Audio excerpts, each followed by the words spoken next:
আসসালামু আলাইকুম, স্বাগত জানাচ্ছি চ্যানেল আই সংবাদে। আমি রিদিতা রেজা। শুরুতেই জানিয়ে দিচ্ছি ফ্রেশ আটা ময়দা সুজি সংবাদ শিরোনাম। আগামী সপ্তাহে জাতীয় সংসদ নির্বাচনের রোডম্যাপ ঘোষণা করবে ইসি। প্রবাসীদের ভোটের প্রক্রিয়া নিয়েও আলোচনা। ভোলাগঞ্জ থেকে লুট হওয়া সাদা পাথর খুঁজে আগের জায়গায় ফেলতে হাইকোর্টের নির্দেশ। লুটকারীদের তালিকা দাখিলের নির্দেশনা।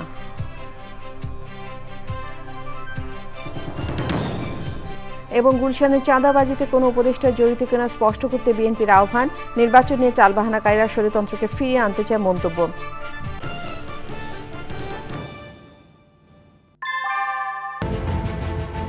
Primacy inbuilt. German technology. Bangladesh's first thermix rod. Salam Steel Thermax. সংবাদ শিরোনামগুলো জানাচ্ছিলাম। এখনকার এই সংবাদ আয়োজন একই সঙ্গে চ্যানেলের ইউটিউব চ্যানেল এবং চ্যানেলের ওটিটি প্ল্যাটফর্ম আইস্ক্রিনের লাইভ স্ট্রিম হচ্ছে। নির্বাচন কমিশনের সিনিয়র সচিব আক্তার আহমেদ জানিয়েছেন, আগামী সপ্তাহে সংসদ নির্বাচনের রোডম্যাপ ঘোষণা করবে ইসি। নির্বাচনী কাজের সময়ভিত্তিক বাস্তবায়ন সূচি থাকবে এই রোডম্যাপে। সচিব জানান, দেশীয় পর্যবেক্ষক সংস্থার আবেদন পর্যালোচনার পাশাপাশি প্রবাসীদের ভোটের প্রক্রিয়া নিয়েও আলোচনা চলছে। নাজিব বেগের রিপোর্ট। আগামী বছরের ফেব্রুয়ারির প্রথমার্ধে জাতীয় নির্বাচন করতে এরই মধ্যে সিইসিকে চিঠি দিয়েছেন প্রধান উপদেষ্টা। সেই হিসেবে ডিসেম্বরের শুরুতে তফসিল দিতে চায় নির্বাচন কমিশন। নির্বাচনের রোডম্যাপ ঘোষণার প্রথা চালু হয় নবম জাতীয় সংসদ নির্বাচন থেকে। দ্বাদশ জাতীয় সংসদ নির্বাচনেও 1.5 বছর আগে রোডম্যাপ ঘোষণা করে ইসি। নির্বাচনকে সামনে রেখে রোডম্যাপ নিয়ে কথা বলেন ইসি সচিব। আমরা আশা করছি আগামী সপ্তাহে আপনাদেরকে আমাদের নির্বাচনের রোডম্যাপটা দিতে পারবো, সো দ্যাট আপনারা আপনাদের প্রস্তুতি এবং আমাদের প্রস্তুতি সম্পর্কে একটা ভালো ধারণা পাবেন। সুদীজনের সঙ্গে সংলাপ, আপনাদের সাথে সংলাপ ইত্যাদি, যেটা আইনবিধি সংশোধনের সম্পর্কে যাবতীয় তথ্যগুলো আপনাদের ওখানে দেওয়া হবে। ভোটার তালিকা, নির্বাচনী আইনের সংস্কার, দল ও অংশীজনের সঙ্গে সংলাপ, সীমানা নির্ধারণ, দল নিবন্ধন, সরঞ্জাম কেনাকাটা, প্রশিক্ষণ, মুদ্রণ ও আইনশৃঙ্খলা সভা, নির্বাচনী কর্মকর্তাদের নিয়ে সভাসহ তফসিলের আগে ও পরে করণীয় বিষয় থাকে এই রোডম্যাপে। এদিকে সিইসির সাথে দেখা করেছে জাতীয় পার্টির প্রতিনিধি দল।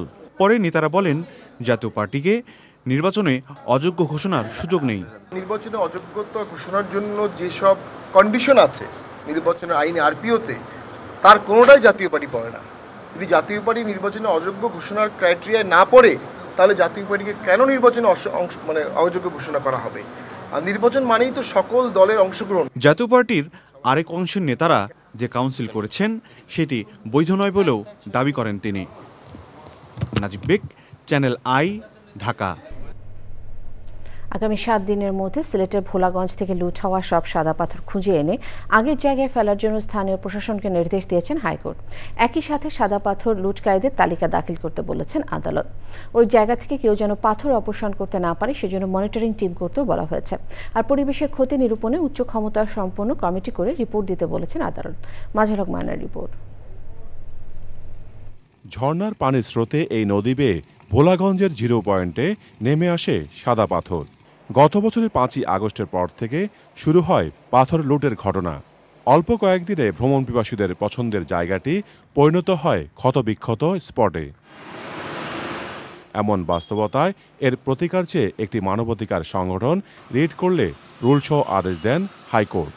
অন্তর্বর্তীকালীন আদেশ দিয়েছেন 4টি। একটি আদেশ হলো আগামী 7 দিনের মধ্যে বাংলাদেশের যেখানে যেখানে এই সাদা পাথর গিয়েছে সেগুলো স্থানীয় প্রশাসন এবং ল এনফোর্সিং এজেন্সির সহযোগিতায় এগুলো এনে আবার ওই জায়গায় প্রতিস্থাপন করার জন্য বলা হয়েছে।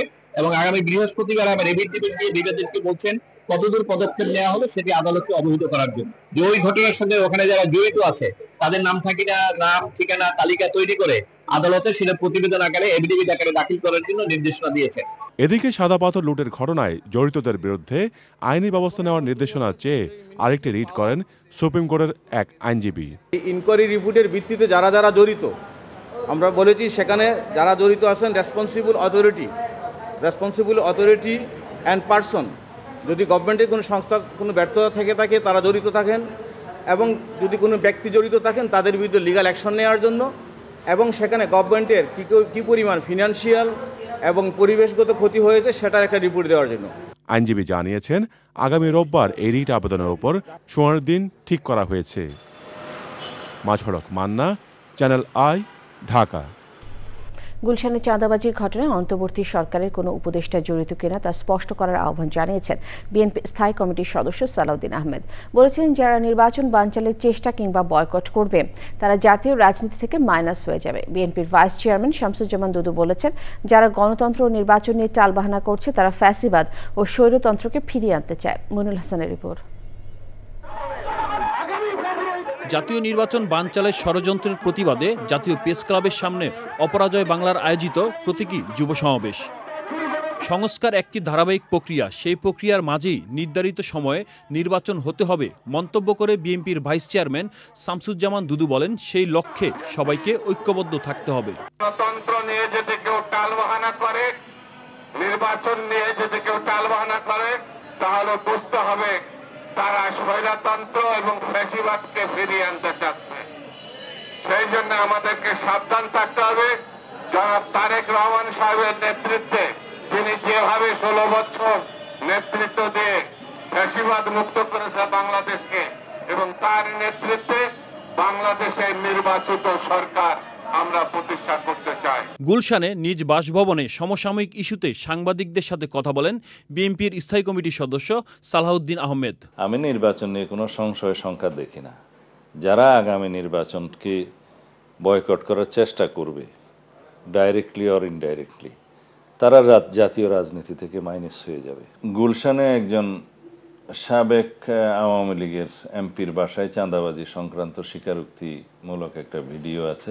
জনগণের মনে যে সন্দেহ উদ্রেক হয়েছে যে এখানে সরকারের কোনো উপদেষ্টা জড়িত আছে কিনা, সেইটি একটি প্রশ্ন উত্থাপিত হয়েছে।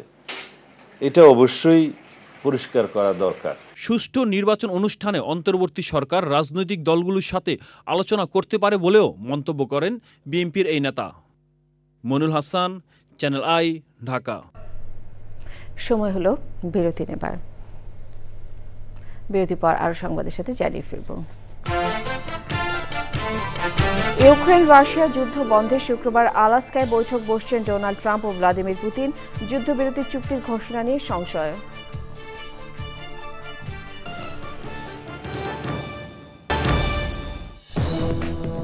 আবার আমন্ত্রণ।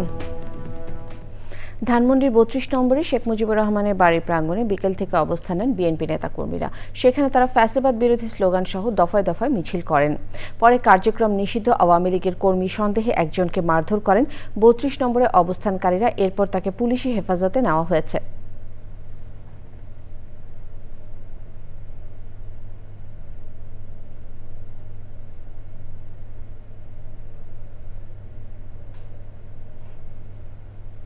আমিন জুয়েলার্স আন্তর্জাতিক সংবাদ।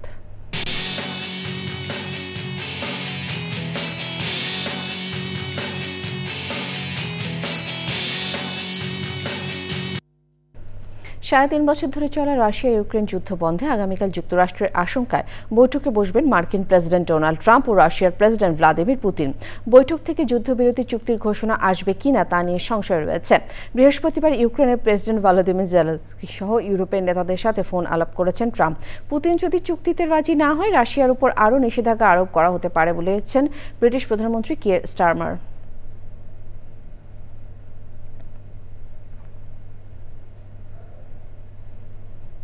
এক্সিম ব্যাংক বাণিজ্য সংবাদ।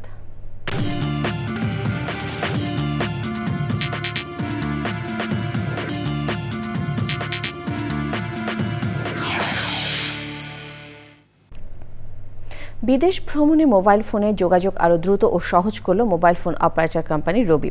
বাংলাদেশে এই প্রথম ডলারে নয় টাকাতেই রোমিংয়ের সুবিধা চালু করল রবি। এখন থেকে ৭০টিরও বেশি দেশে পাওয়া যাবে রবি ও এয়ারটেলের রোমিং সুবিধা।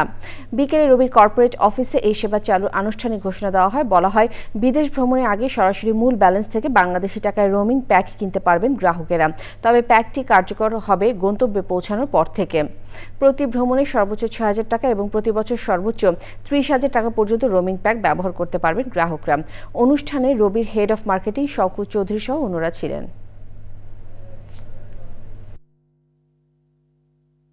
যে কোনো সময়ে ওই সিমটা ইউজ করেই আপনি যে কোনো জায়গা থেকে কথা বলতে পারবেন, ইন্টারনেট ব্রাউজিং করতে পারবেন এবং যে কোনো ধরনের কমিউনিকেশন করতে পারবেন। এটার জন্য আসলে আপনাকে নতুন করে ওই দেশে গিয়ে কোনো সিম কিনতে হবে না বা এক্সট্রা খরচ করতে হবে না।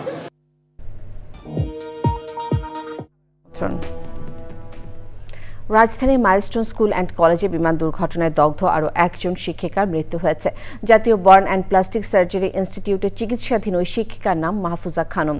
তিনি মাইলস্টোন স্কুল অ্যান্ড কলেজের ডেপুটি কোঅর্ডিনেটর ও বাংলাদেশ অ্যান্ড গ্লোবাল স্টাডিজ ডিপার্টমেন্টের সিনিয়র শিক্ষক হিসেবে কর্মরত ছিলেন। বিমান দুর্ঘটনায় আহত ৪৫ বছর বয়সী মাহফুজা খানমের শরীরে ২৬% দগ্ধ হয়। বার্ন ইনস্টিটিউটের পরিচালক ডাক্তার নাসিরউদ্দিন জানিয়েছেন, মাহফুজা খানম অনিয়ন্ত্রিত ডায়াবেটিস ও হাইপারটেনশনে ভুগছিলেন। বার্ন ইউনিটে এই নিয়ে মৃতের সংখ্যা দাঁড়ালো ১৯ জনে। এর আগে একই ঘটনায় শিক্ষিকা মেহরিন চৌধুরী ও মাসুকা বেগম নিহত হন। মাইলস্টোন বিপর্যয় এই নিয়ে মোট মৃত্যুর সংখ্যা ৩৫ জনে দাঁড়িয়েছে। বার্ন ইনস্টিটিউটে এখনও চিকিৎসাধীন আছেন ২৩ জন, যাদের অধিকাংশই শিশু। সবশেষে ফ্রেশ আটা ময়দা সুজি সংবাদ শুরুগুলো আরও একবার। আগামী সপ্তাহে জাতীয় সংসদ নির্বাচনের রোডম্যাপ ঘোষণা করবে ইসি। প্রবাসীদের ভোটের প্রক্রিয়া নিয়েও আলোচনা। ভোলাগঞ্জ থেকে লুট হওয়া সাদা পাথর খুঁজে আগের জায়গায় ফেলতে হাইকোর্টের নির্দেশ। লুটকারীদের তালিকা দাখিলের নির্দেশনা।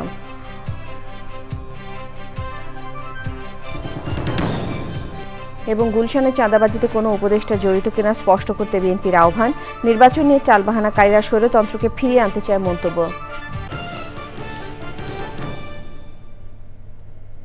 চ্যানেলের সর্বশেষ সংবাদ জানতে ভিজিট করুন channelonline.com-এ। যুক্ত থাকুন আমাদের সোশ্যাল মিডিয়া প্ল্যাটফর্মগুলোর সাথে। শেষ করছি চ্যানেলের সংবাদ। ধন্যবাদ।